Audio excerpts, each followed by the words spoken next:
Is in Paris. Good morning, Tom Rivers.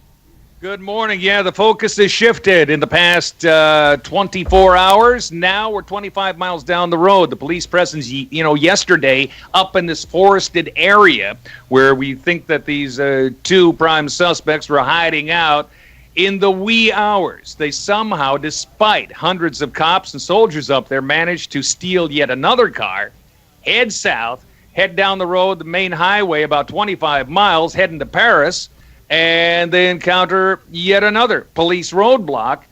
Ensues a yet another gunfight.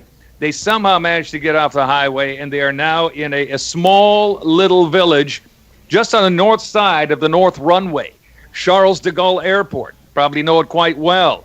And it's called Demarté-Unguel. They are there, and the locals, nowhere to go. They're being told, lock your doors, stay away from the windows right now.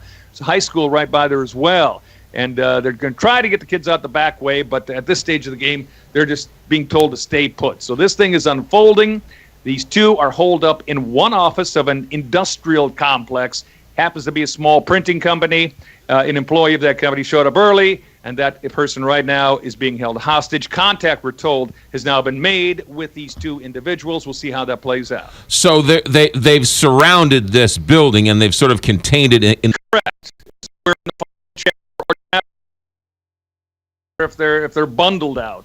But you're right. They're not going to be going anywhere right now. And if push comes to shove, the Interior Minister says, if it comes up, we will neutralize them. His words. Yeah, I can only imagine what the feeling is in Paris right now. What's going on in terms of everybody else? Is this everyone's glued to the TV and the radio, listening to every second? You know, in the 21st century, everybody's got 24/7 TV and radio, and yes, eyes and ears locked into the live coverage here. Not only in France, but we're talking about throughout Europe. So yeah, it is only one story today, and this is it. Do we know how they got onto the trail in the first place of these two brothers? Well, they follow. After they killed the 12 individuals at Charlie Hebdo, they then hopped into this black Citroen, and one of the two, the elder brother, left his national identity card in this car.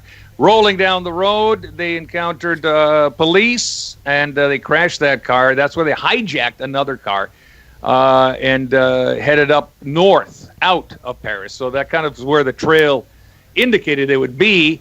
Yesterday morning, because they're winging it now, their plan is to just deal with what's in front of them. They robbed a gas station, got some food, and that's when the cops really took notice, and they chased them to initially one village and then this general forested area. And that's where they launched this run this morning down to Paris. What do we know about these two?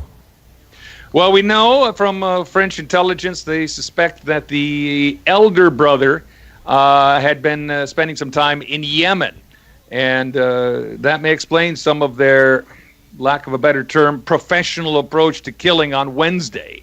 The younger brother was sentenced to 3 years in prison for trying to help facilitate young Frenchmen going to fight for Al-Qaeda in Iraq. He served 1.5 years of that sentence and was freed. Intelligence sources say, yes, we had both these individuals at some time under surveillance, and people are asking a slew of questions today here. How long were they under surveillance? What depth of knowledge of these two men did they have? Did they fall off the radar? Why? Fill in the blanks. A lot of questions. An extraordinary number of police have been there this whole week. Does it surprise you that they have not been able to catch them until now, until seeing them now? This kind of takes on its own storyline. You would have thought with, up and down the country, there's 88,000 police and soldiers right now. Everywhere. Every street corner you see them. But somehow they managed to, despite the fact that it was intense pressure up in Longpont this morning, they managed to steal a car and get away and drive it for 25 miles. So strange twists and turns. But, of course, they're now holed up in this office, and the story could be over in an hour, or the story could be over in 5 days. We don't know. Tom Rivers live in Paris. Tom, are these two brothers on the U.S. no-fly list? Yeah, they are as well. That came out yesterday. Their names were on the list. Yeah. It was handed to them by French intelligence types. All right, Tom Rivers, thanks for checking in. ABC News correspondent live in Paris. Tom, thanks. Take care. 626 here, Big 550, KTRS. I hate to editorialize at a time like this, but I can't help myself. There are no protests going on anywhere in Paris or the surrounding area critical of the police and their militarization of the police in Paris, are they?